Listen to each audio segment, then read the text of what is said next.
नमस्कार, आपका स्वागत है हमारे YouTube चैनल बायो गुरु पर। आज हम क्लास 12 का चैप्टर नंबर 21 यानी कि जूलॉजी का पहला चैप्टर है ये हमारा, इसका पार्ट 2 स्टार्ट करें। तो आज के हमारा टॉपिक है त्वचा के व्युत्पन्न।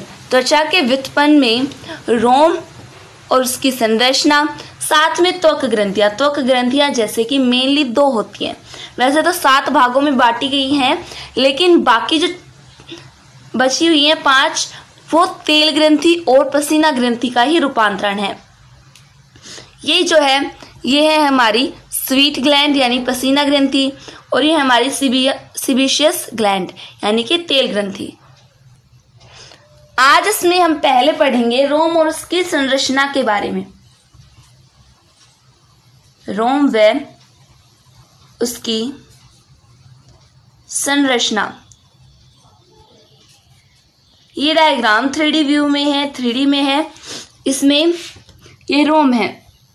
रोम का जो चर्म यानी अधिचर्म से ऊपर का भाग जो कि वायु के संपर्क में होता है, ये निर्जीव भाग है जिसे हम रोम कांड कहते हैं। क्या कहते हैं? रोम कांड। और जो रोम का आधार भाग है, आधार भाग ये वाला भाग जो कि थैले के समान दिखाई दे रहा है, थैलेनुमा जिसकी संरचना है, इसे हम कहते हैं रोम पुट्टक। और रोम पुट्टक के तल में पर रोम की जड़ें पाई जाती है, इस तरीके से जुड़ी रहती है।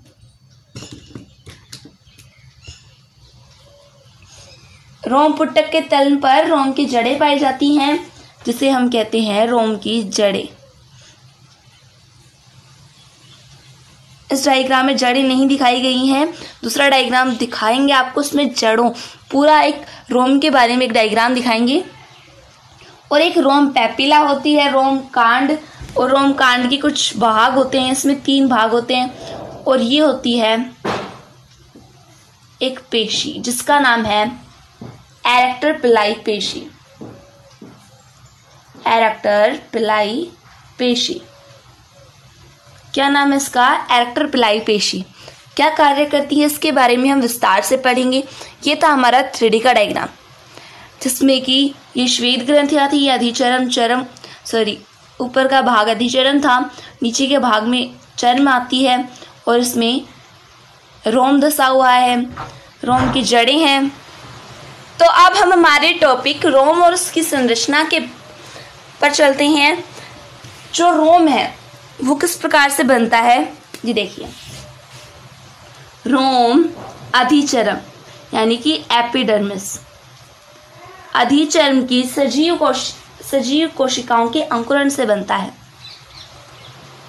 या वैसे कह सकते हैं कि सजीव अंकुरण से बनता है। रोम का निर्माण कैसे हुआ? रोम अधिचर्म की सजीव अंकुरण से बनता है। तो इसमें चलते हैं। इसमें पहला हमारा टॉपिक आता है, इसके पार्ट्स के बारे में पढ़ेंगे कि इसमें कौन कौन से पार्ट्स आते हैं। तो फर्स्ट आता है हमारा रोम पुट्टक। रोम पुट्टक किसे कहेंगे? रोम पुट्टक रोम का आधारी भाग है। रोम का आधारी भाग मतलब नीचे का भाग है।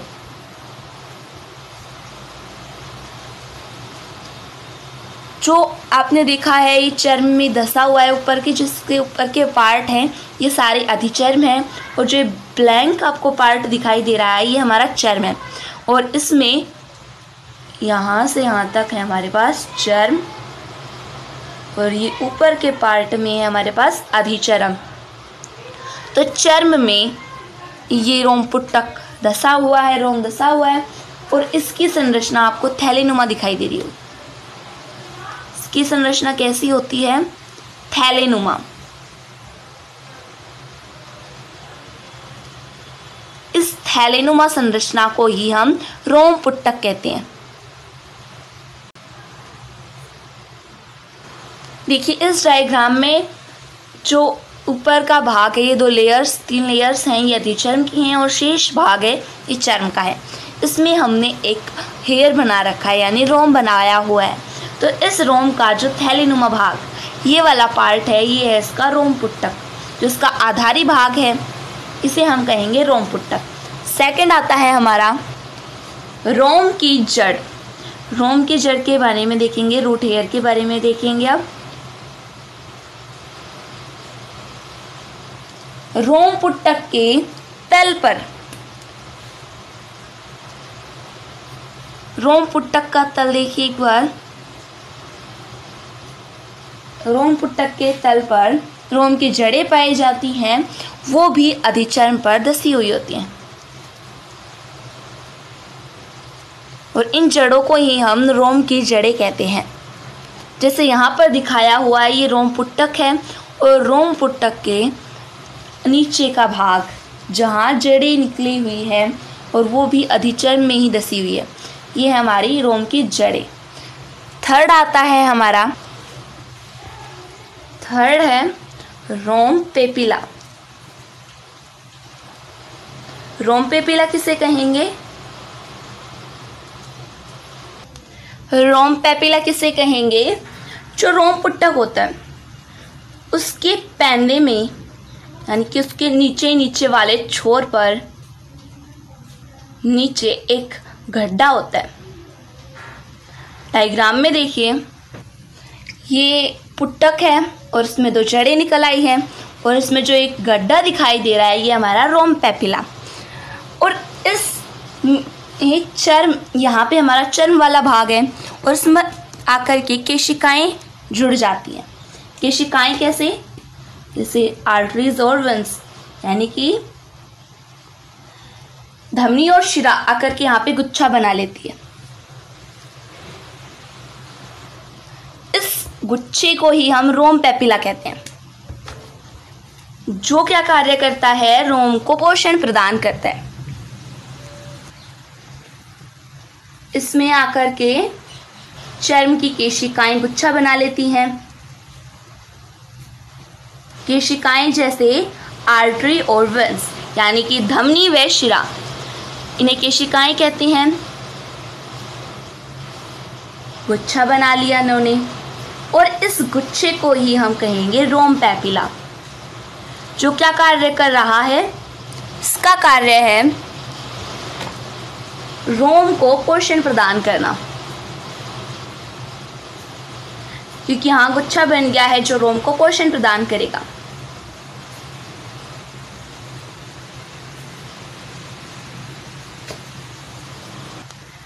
नंबर 4 आता है हमारा रोम कांड। हमने आपको बताया था कि जो रोम होता है वो चर्म से बाहर निकल आता है तो उसे हम कहते हैं रोम कांड। चर्म या अधिचर्म सबसे बाहर, चर्म से बाहर निकल गया, उसे हम कहेंगे रोम कांड। और ये भाग होता है, ये ठोस भाग होता है। रोम कांड ठोस भाग होता है और ये निर्जीव होता है। निर्जीव क्यों होता है? क्योंकि इसमें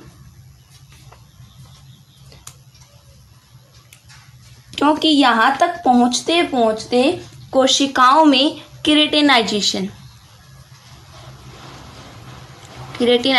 यानी किरेटिन के बनने की जो प्रक्रिया है वो नष्ट हो जाती है। तो किरेटिनाइजेशन समाप्त हो गया। इस कारण यहाँ तक, मतलब देखिए एक बार डायग्राम देखिए आप, ये भाग है हमारा इससे ऊपर का रोम कांड। अब यहाँ तक पहुँचते पहुँचते कोशिकाओं में किरेटिनाइजेशन की क्रिया यानी किरेटिन के निर्माण की जो क्रिया है वो समाप्त हो जाती है। इस कारण यानी संपन्न हो जाती है। इस कारण जो रोम कांड होता है ये निर्जीव होता है। और जो ये रोम कांड है ये रोम का ठोस भाग होता है। यहाँ से ये ऊपर का भाग यानी रोम कांड, ये कैसा भाग है? ठोस भाग।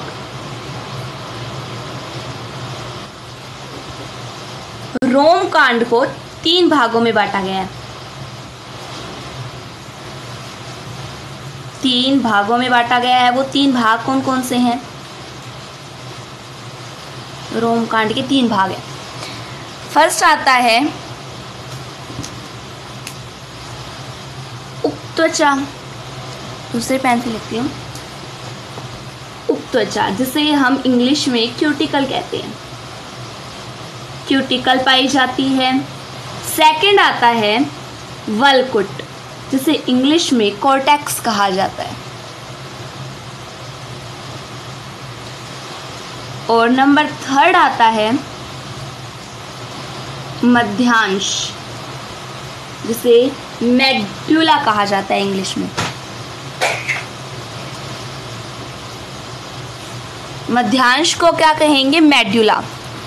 अब इनके बारे में एक एक करके जान लेते हैं कि उपत्वचा, वल्कुट और मध्यांश क्या होते हैं। एक बार इस डायग्राम को समझिए कि इसमें कौन सा पार्ट क्या है। तो देखिए, हमने देखा था रोम की संरचना के बारे में देख लेते हैं। इसमें हमारा पहला आया था रोम पुट्टक। ये जो है, ये इसका आधारी भाग है जो कि थैलेनुमा है, और इस थैलेनुमा भाग को ही हमने रोम पुट्टक कहा है। रोम पुट्टक के तल पर रोम की जड़ें पाई जाती हैं जो चर्म में रसी हुई है, इसे कहेंगे हम रोम की जड़ें। इन रोम की जड़ों के मध्य रोम पैपिला पाया जाता है। रोम पैपिला किसे कहते हैं? यानी कि इस रोम पुट्टक में एक गड्ढा होता है नीचे की तरफ, जिसमें चर्म की सभी केशिकाएं जैसे धमनी और शिरा आकर के यहाँ पर जुड़ जाती हैं, इकट्ठा हो जाती हैं और एक गुच्छा बना लेती हैं। इस गुच्छे को ही हम रोम पैपिला कहते हैं। नेक्स्ट हमारा आया था रोमकांड। रोमकांड किसे कहेंगे? चर्म से बाहर की त्वचा की सतह को हम कहेंगे रोमकांड। जो रोमकांड है, ये रोम का ठोस भाग होता है और निर्जीव होता है। निर्जीव क्यों होता है? क्योंकि यहाँ पर केराटिनाइजेशन की क्रिया संपन्न हो चुकी होती है कोशिकाओं में से पहले ही।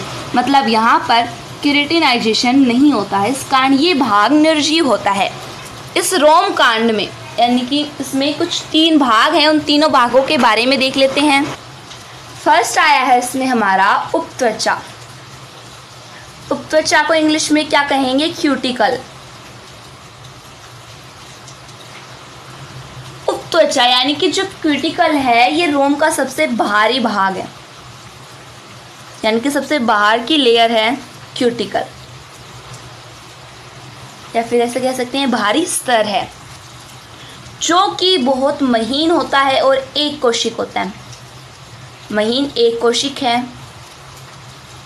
डायग्राम में देखिए, इसमें जो ब्लैक कलर की आउटलाइन बनाई हुई है, ये है हमारी क्यूटिकल। इस क्यूटिकल पर कुछ सल्क भी पाए जाते हैं, इसे हम थोड़ा जूम करके बाद में देखेंगे। पहले इसके तीनों पार्ट्स के बारे में पढ़ लेते हैं। और जो पिंक वाला भाग दिखाई दे रहा है इसके बाद, ये है हमारा कॉर्टेक्स यानी कि वल्कुट। और इसके बीच का भाग जो थोड़े अलग ही कलर का है, ये है हमारा मध्यांश यानी मेडुला। सेकंड आता है हमारा वल्कुट यानी कि कॉर्टेक्स। कॉर्टेक्स किसे कहेंगे? ये भाग है, ये मध्य का स्तर है। मध्य का स्तर कैसे? सबसे बाहर वाली लेयर है हमारी उपत्वचा, और उसके अंदर आता है हमारा कॉर्टेक्स, और इससे सबसे अंदर आती है हमारी मेडुला।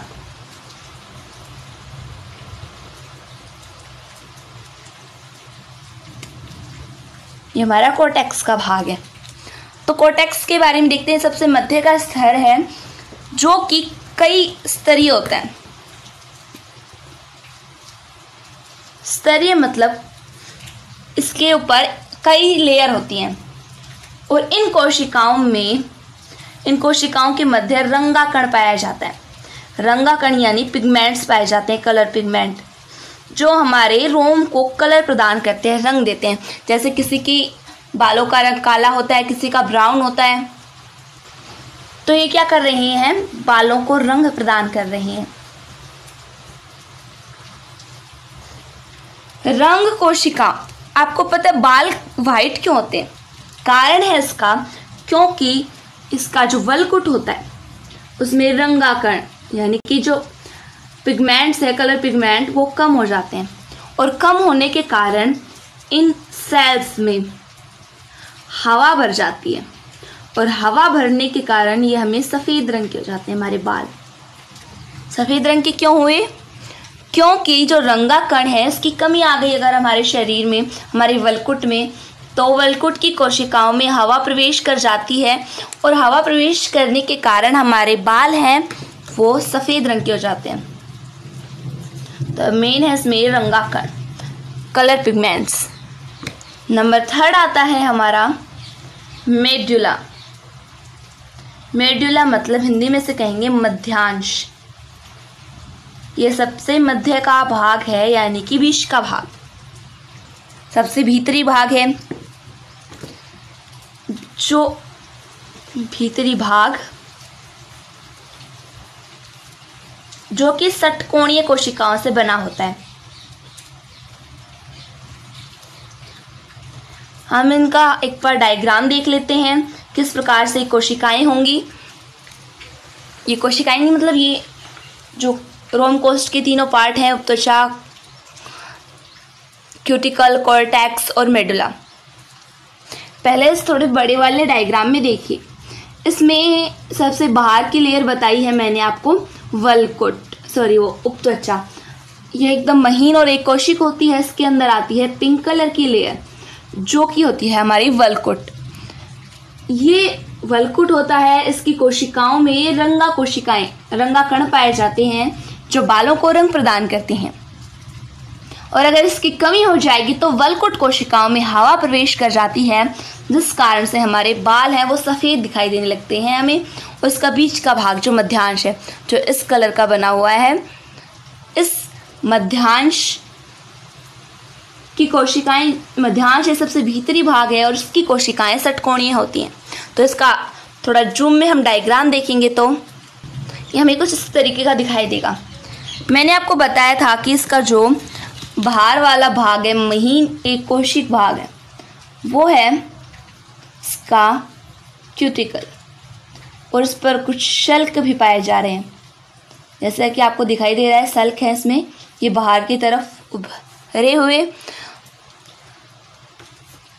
और जो पिंक कलर का भाग दिखाई दे रहा है आपको, ये है हमारा वलकुट, कॉर्टेक्स। और इसके सबसे अंदर का भाग जो मेड्यूला है, जिसे हम मध्यांश कहते हैं। तो इन सब का कार्य क्या क्या है? क्यूटिकल जो होती है यह सबसे बाहरी स्तर और महीन एक कोशिक है, इसमें रंगा कण पाए जाते हैं जो बालों को रंग प्रदान करते हैं। मध्यांश षटकोणीय कोशिकाओं से बना होता है, यानी कि इस तरीके की कोशिकाओं से बना होगा जिस कलर से हमने इसे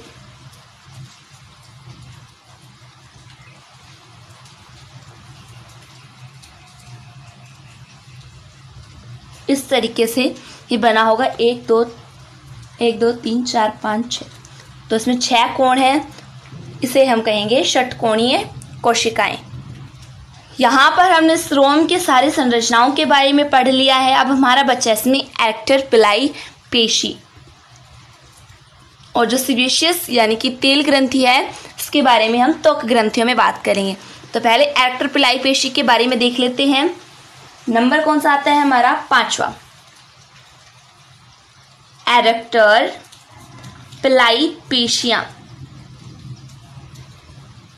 एरेक्टर पिलाई पेशी। एरेक्टर पिलाई पेशी होती है एक विशेष प्रकार की अरेखित तंतुओं से बनी हुई होती है।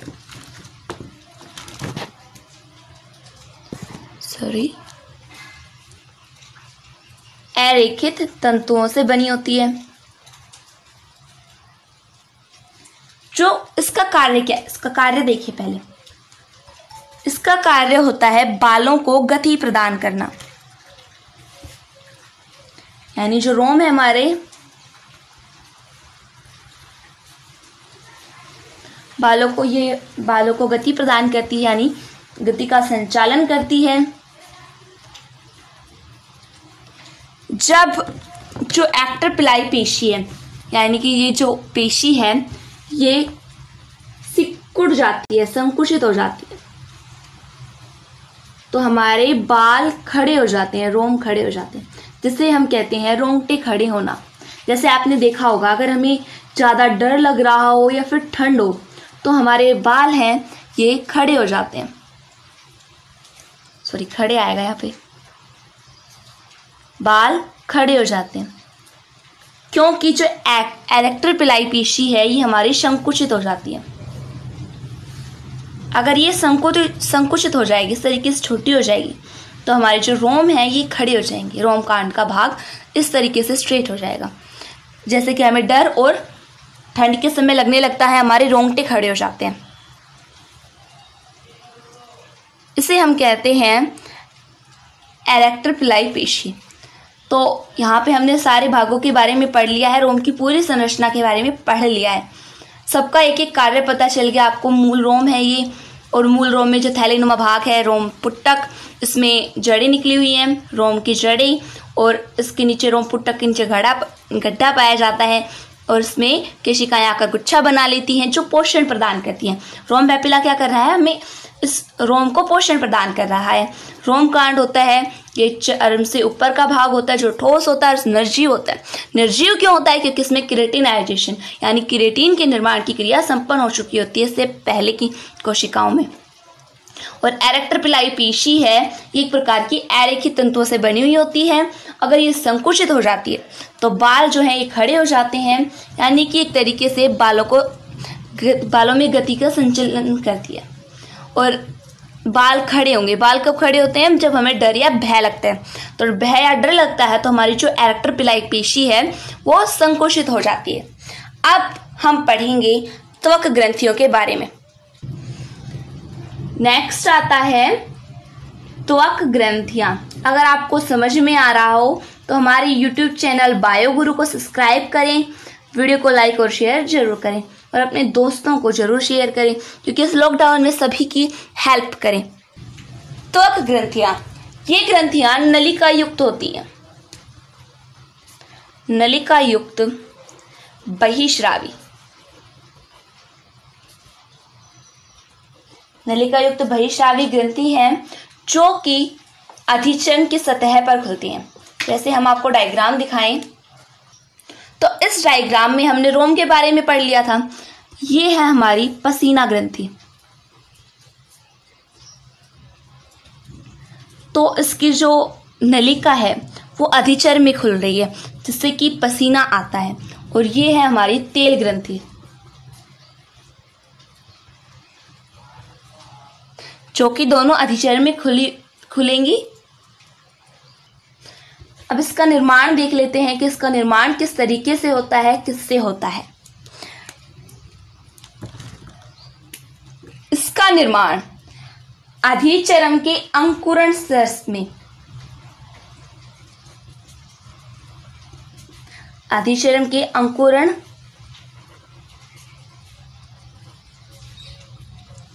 स्तर में चर्म में अंतर्वलन से होता है।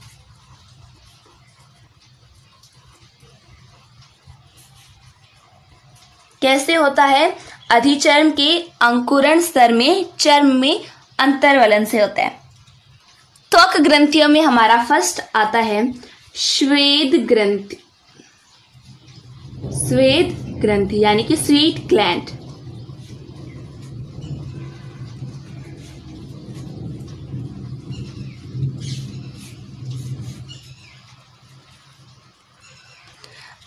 अब इसमें हम एक सिंपल डायग्राम देखते हैं। जो हमने पहला डायग्राम देखा था वो 3D में था। ये डायग्राम हमारा 3D में है। अब हम ओनली 2D में डायग्राम देखते हैं, ओनली फॉर ग्रंथियों के बारे में। इन दो ग्रंथियों के बारे में एक डायग्राम है। ये है हमारा डायग्राम। तो इसमें ये ग्रंथि है हमारी पसीना ग्रंथि। तो आप इसे देख सकते हैं, अधिचर में खुल रही है। और ये है हमारी तेल ग्रंथि।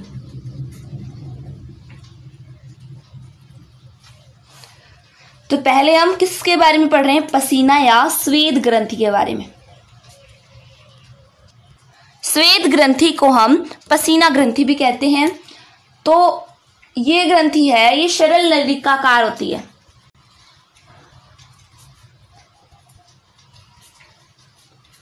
यानी कि सरल होती है और नलिका के आकार की ग्रंथि है जिसका नीचे का भाग जो है वो चर्म में धंसा हुआ है।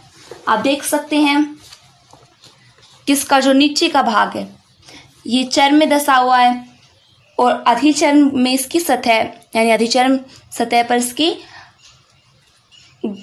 जो नलिकाएं हैं वो खुल रही हैं। ये जो ब्लैंक पार्ट आपको दिखाई देता है ये होता है चर्म और ऊपर का जो ये पार्ट है ये है अधिचर्म। तो चर्म में तो ये धसी हुई होती है यानी डर्मिस में धसी रहती है और अधिचर्म यानी एपिडर्मिस इसमें इसकी जो नलिकाएं हैं वो खुलती हैं। स्वेद ग्रंथि यानी कि ये पसीने का स्राव करती है, पसीना बहाती है। पसीने में होता है, पसीना किस किस से मिलकर बना होता है? जल होता है पसीने में और इसमें यूरिया होता है, कुछ साल्ट्स होते हैं, लवण होते हैं, CO2 होती है। इसमें 99.9% जल होता है और बाकी 0.1% है ये यूरिया, लवण और CO2 होती है। श्रवण के आधार पर जो स्वेद ग्रंथियां हैं ये एक्राइन और मेरोक्राइन प्रकार की होती हैं। एरोक्राइन किसे कहते हैं? एरोक्राइन का मतलब होता है कि इसकी जो कोशिका झिल्ली में, जैसे कि देखिए ये एरोक्राइन का बता रहे हैं हम आपको, तो यहां इसकी कोशिकाएं होती हैं और इसमें भर जाता है हमारा द्रव। तो इसमें से ये कोशिका झिल्ली में से रिस रिस कर इस तरीके से है पूरा कवर, तो इसमें से रिस रिस कर यानी कि कोशिका झिल्ली से जो पसीना है वो रिस रिस कर बाहर आता है।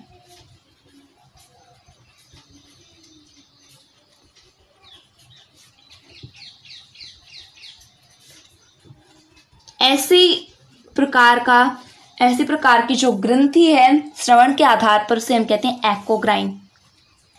एक्राइन ग्रंथि या एक्राइन प्रकार की ग्रंथि है। एक्राइन ग्रंथि कहाँ पाई जाती है? एक्राइन प्रकार की ये हमारी हथेली में पाई जाती है, क्योंकि यहाँ पर हमारी जो त्वचा होती है ये बहुत मोटी होती है और हमारे पैर में एडी में पाई जाती है यानी कि तलवों में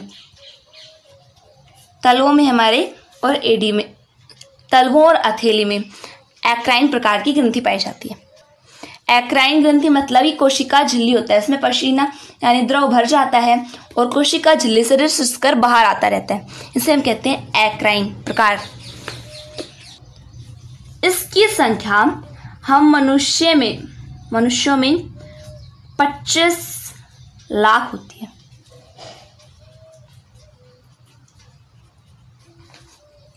और मनुष्य में एपोक्राइन ग्रंथि और पाई जाती है। एपोक्राइन किसे कहेंगे? एपोक्राइन है ये प्रोटीन और फैटी एसिड से मिलकर बना होता है, जो क्या कार्य करता है? जो जीवाणुओं को मारने का कार्य करता है।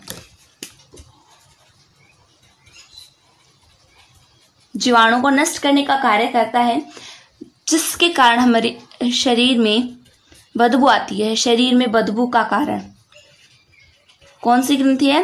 एपोक्राइन ग्रंथि। जो स्वेद ग्रंथि है यानी स्वीट ग्लैंड है, पसीना ग्रंथि, ये एक्राइन, मेरोक्राइन। एक्राइन मतलब कोशिका झिल्ली में रिस कर पसीना बाहर आता है जैसे हथेली और तलवों में, और एपोक्राइन मतलब ये फैटी एसिड और प्रोटीन से मिलकर बनी होती है, जो जीवाणुओं को नष्ट करने का कार्य करती है, जिसके कारण हमारे शरीर में स्मेल आती है। ये कहाँ कहाँ पाई जाती है? ये पाई जाती है आंखों के पलकों के नीचे,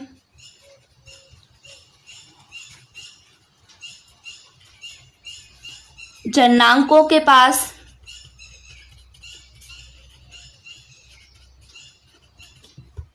गुदा व स्तन के निपल्स के पास, यानी चूचकों के पास। ये एपोक्राइन प्रकार की ग्रंथि पाई जाती है।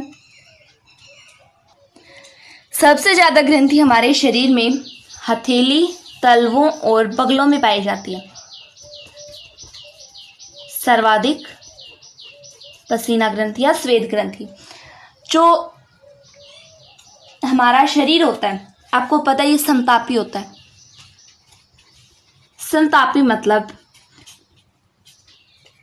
हमारा शरीर जब गर्मियों का टाइम में होता है, जब हाई टेम्परेचर हो जाता है तो हमारे शरीर संतुलन बनाने के लिए पसीना स्रावित करता है।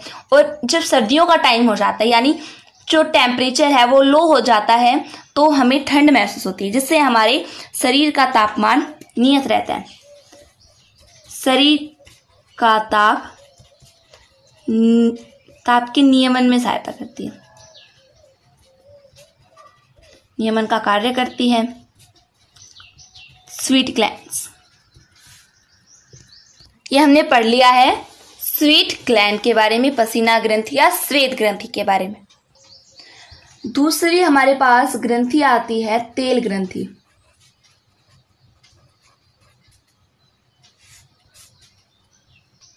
जिसे हम सेबेशियस ग्लैंड कहते हैं।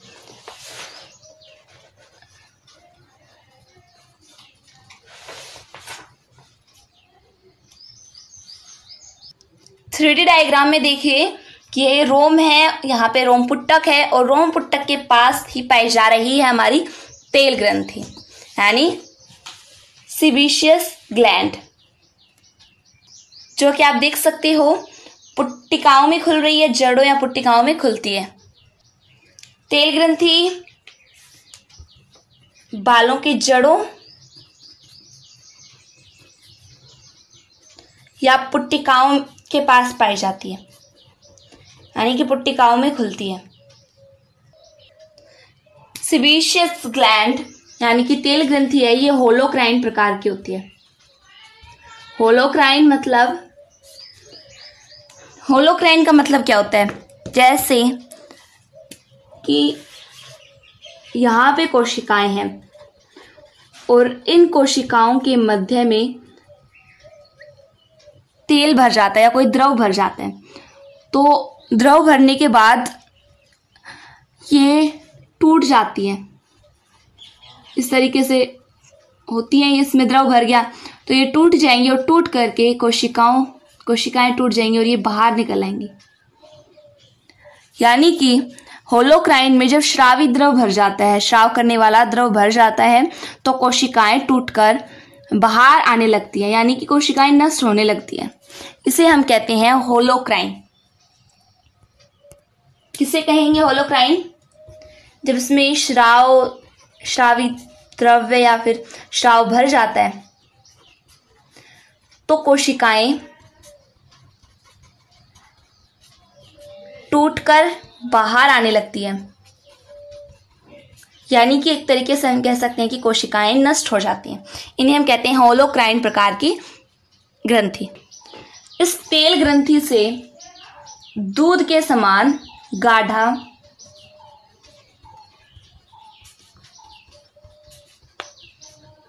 गाढ़ा तेल जैसा पदार्थ निकलता है, जिसे हम कहते हैं शिबम। इस पदार्थ को क्या कहते हैं? शिबम, जो कि रोम कांड को चिकना बनाता है।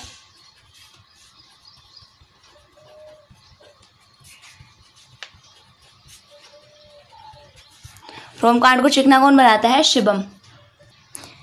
अब ये देखिए कि तेल ग्रंथि कहाँ कहाँ पर पाई जाती है। ये तेल ग्रंथि जहाँ पर बाल नहीं होते हैं, बाल कहाँ नहीं होते हैं? होठ पर, शिशनमुंड पर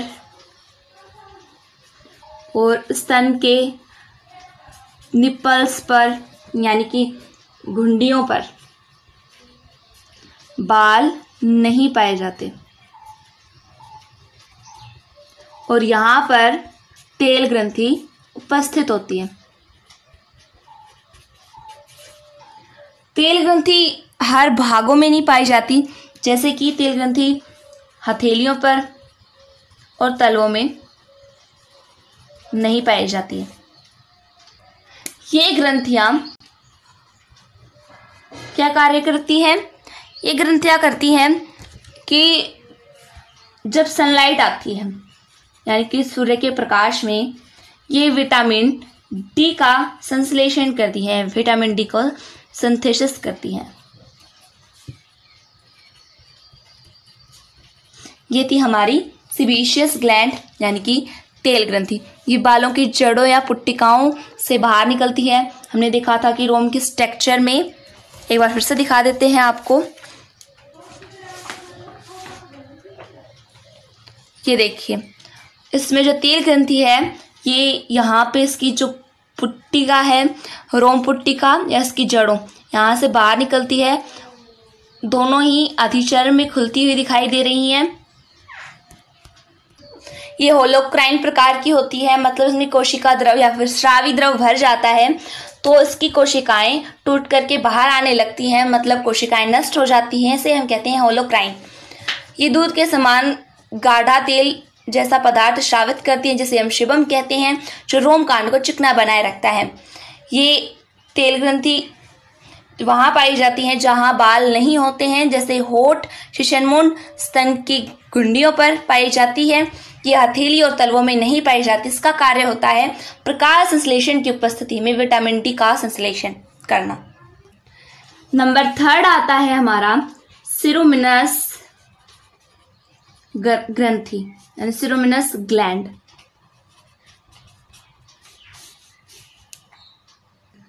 सिरोमिनस ग्लैंड है, ये कर्णनाल की त्वचा पर पाई जाती है।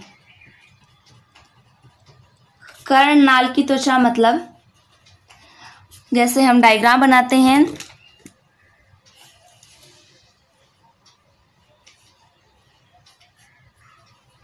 ये होता है हमारा कर्णनाल, ये हमारा पिन्ना और ये कर्णनाल।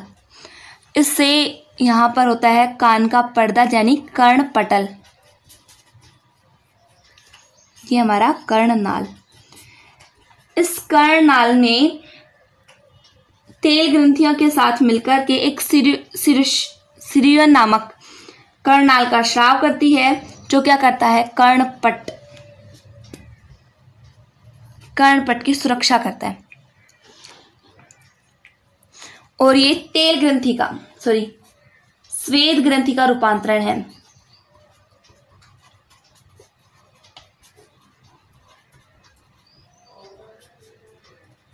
जो कि तेल ग्रंथि के साथ मिलकर के सिरुयल नामक पदार्थ का कर्णनाल में स्राव करती है, जो कर्णपट की सुरक्षा करता है।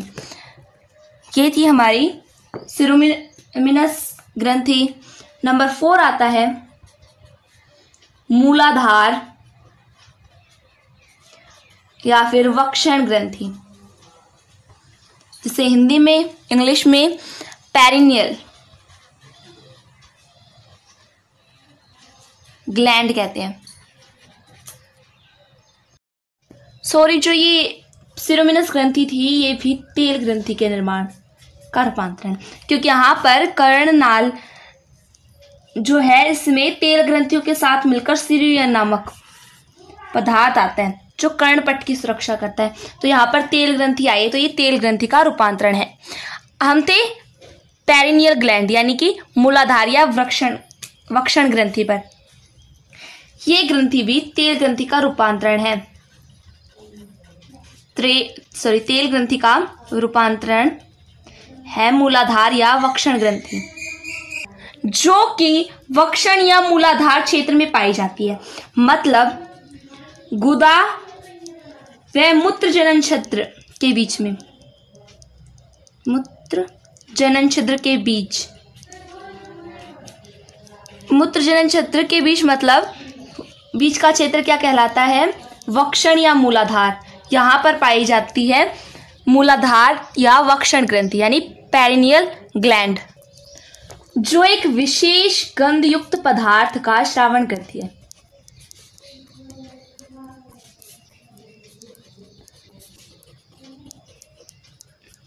जो यौवन में एक विशेष गंधयुक्त पदार्थ का स्रावन करती है, जिससे लैंगिक आकर्षक होते हैं।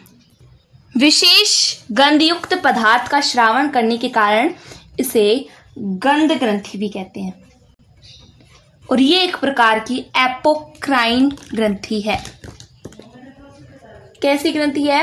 एपोक्राइन ग्रंथि।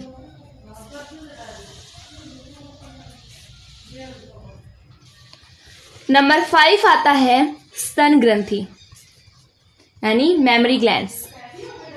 मेमरी ग्लैंड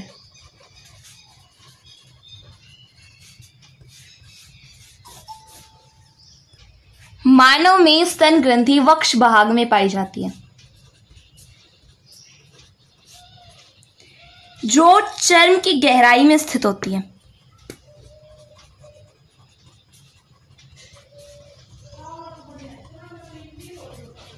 देखिए एक डायग्राम बनाते हैं। ये है स्तन ग्रंथि का आरेखीय काट दृश्य। इसमें कई नलिकाएं मिलकर स्तन में कई नलिकाएं मिलकर के सह नलिका का निर्माण करती हैं और ये एपोक्राइन प्रकार की होती है। ये एपोक्राइन प्रकार की ग्रंथि है। यह ग्रंथि मादाओं में सक्रिय जबकि नर में अक्रिय होती है, जो कि दूध का श्रावण करती है, जिससे शिशु को पोषण प्रदान होता है। को पोषण प्राप्त होता है या पोषण प्रदान होता है। स्तन ग्रंथियों के आकार में वृद्धि यौन अवस्था से आरंभ हो जाती है।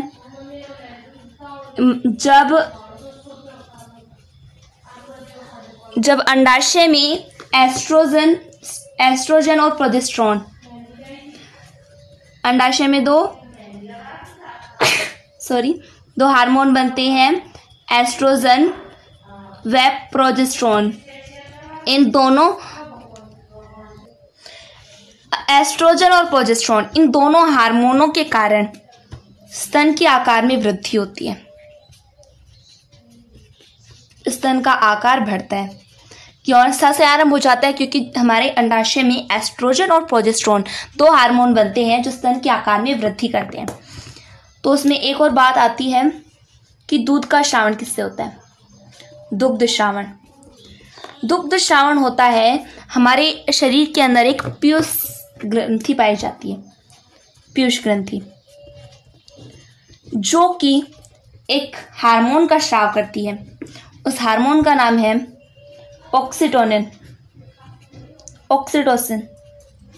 Oxytocin hormone. ये हार्मोन दुग्ध श्रावण करता है, मतलब दुग्ध श्रावण का कारण है ऑक्सीटोसिन हार्मोन। और स्तन के आकार का कारण है प्रोजेस्टेरोन व एस्ट्रोजन हार्मोन। जो स्तन ग्रंथि है ये तेल ग्रंथि का रूपांतरण है, तेल ग्रंथि का रूपांतरण।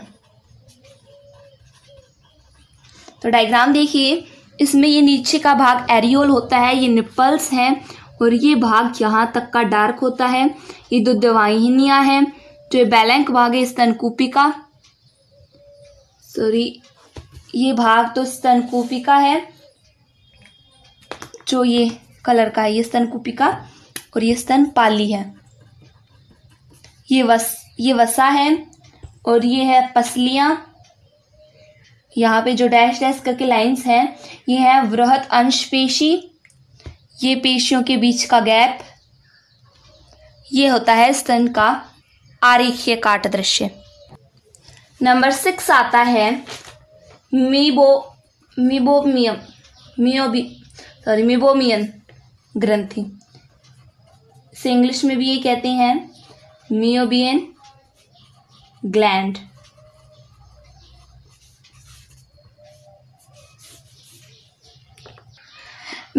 मेबोमियन ग्रंथि है, ये तेल ग्रंथि का रूपांतरण है।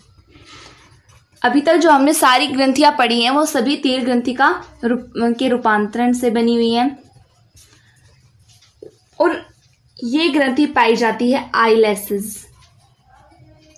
आईलेसेस मतलब पलकों की जो बरोनियां नहीं होती हैं, पलकों की बरोनियां,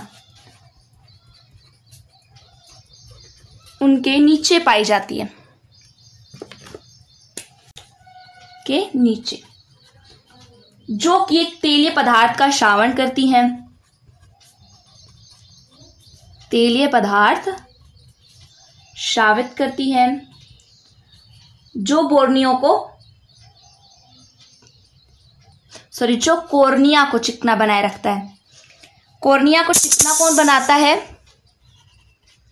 मीबोमियन ग्लैंड कॉर्निया को चिकना बनाता है और इसकी कॉर्निया पर एक पतली फिल्म बन जाती है, बहुत पतली फिल्म मतलब होता है परत, जो किसकी सुरक्षा का कार्य करती है। ये थी हमारी मीबोमियन ग्लैंड। अब नंबर 7 आता है हमारा जेस ग्लैंड यानी जेस ग्रंथि। ये ग्रंथि भी सीबेशियस यानी कि तेल ग्रंथि का रूपांतरण है।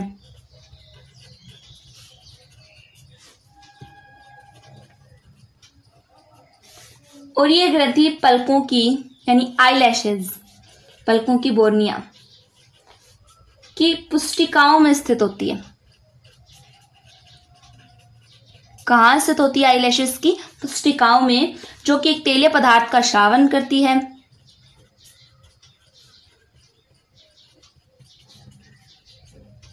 तेलीय पदार्थ स्रावित करती है जिससे जो आईलैशेस हैं, बरोनिया हैं, वो चिकनी रहती हैं। आईलैशेस कैसी रहती हैं? चिकनी। ये थी जेस ग्रंथि और मीबोमियन जो ग्रंथि है ये दोनों सेम टू सेम है, मतलब थोड़ा ही अंतर है इसमें। ये आईलैशेस के नीचे पाई जाती है, जबकि जो जेस ग्रंथि है ये आईलैशेस की पुष्टिकाओं में पाई जाती है और तेलीय पदार्थ को स्रावित करती है जो आईलैशेस को चिकना बनाता है। जबकि जो मीबोमियन ग्रंथि है ये पलकों की बरौनियों के नीचे पाई जाती है और तेलीय पदार्थ का स्रावन करती है जो कॉर्निया को चिकना बनाए रखता है।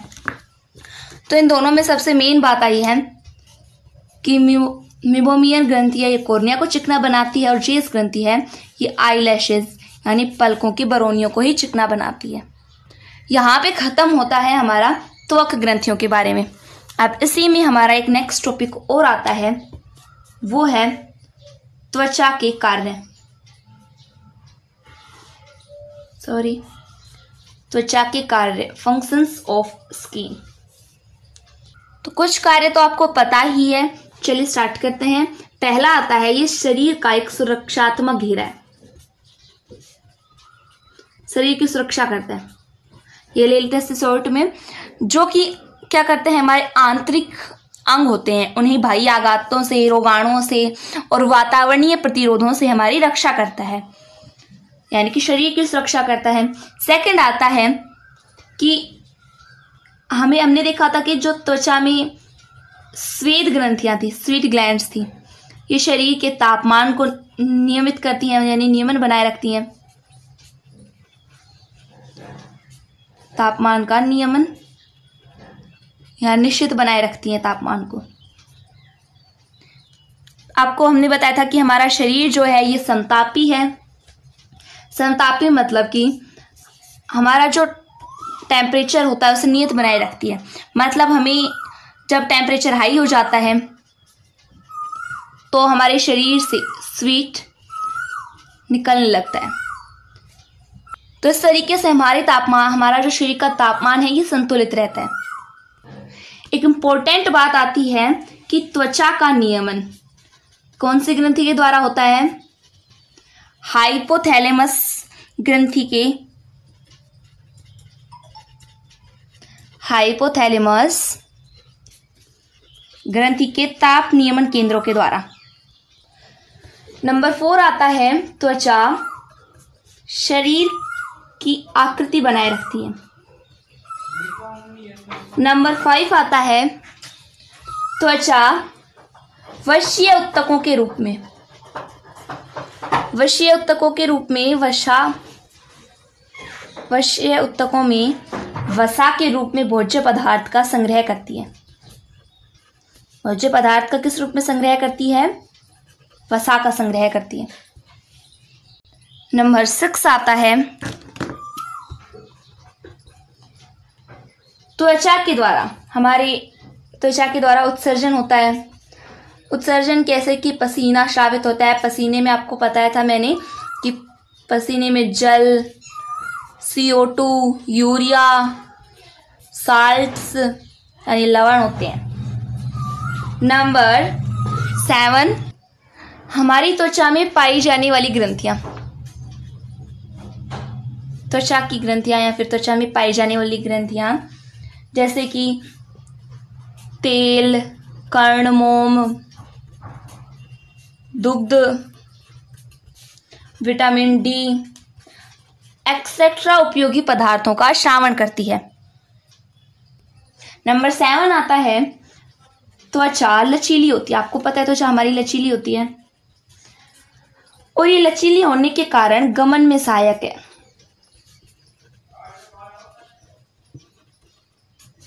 नंबर 9 आता है, त्वचा की जो चर्म होती है, त्वचा की चर्म में संयोजी उत्तक से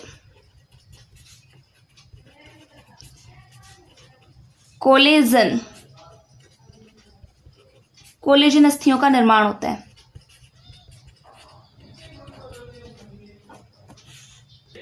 नंबर 10 आता है, त्वचा तेल के लिए पारगम्य होती है।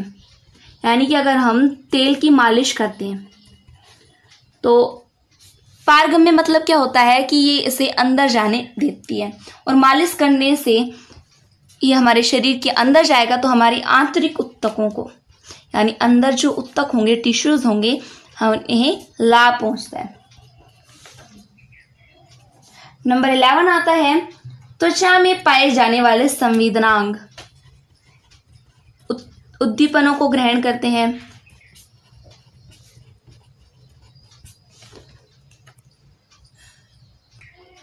नंबर 12 आता है कि यदि हमें चोट लग जाती है तो त्वचा की जो अधिचर्म होती है एपिडर्मिस, उसमें पुनरुद्भवन की क्षमता होती है।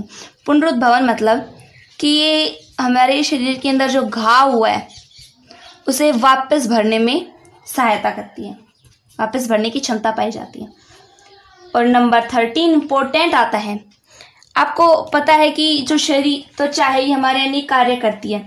इस कारण से इसे जैक ऑफ ऑल ट्रेड्स कहा जाता है।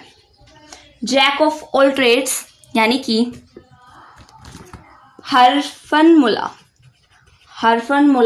कहा जाता है। अब कुछ फैक्ट्स हैं, इंपॉर्टेंट फैक्ट्स। जैसे पहला आता है कि बालों का अध्ययन क्या कहलाता है। बालों के अध्ययन को ट्राइकोलॉजी कहते हैं। क्या कहते हैं? ट्राइकोलॉजी। सेकंड आता है, जो त्वचा होती है, त्वचा के अध्ययन को हम कहते हैं डर्मेटोलॉजी। क्या कहते हैं? डर्मेटोलॉजी। त्वचा के अध्ययन को क्या कहा जाता है? डर्मेटोलॉजी। नंबर 3 आता है, हथेलियों की रेखाओं के अध्ययन को, हथेलियों की रेखाओं के अध्ययन को कहते हैं डेक्टाइलोस्कोपी। क्या कहते हैं? डेक्टाइलोस्कोपी। ये कुछ 3 बातें इंपॉर्टेंट थी। बालों के अध्ययन को ट्राइकोलॉजी, त्वचा के अध्ययन को डर्मेटोलॉजी और हथेलियों की रेखाओं के अध्ययन को डेक्टाइलोस्कोपी कहते हैं। आशा करती हूँ कि आपको ये वीडियो समझ में आया होगा। अगर नहीं समझ में आया तो एक बार फिर से रिवर्स करें और जरूर देखें। धन्यवाद।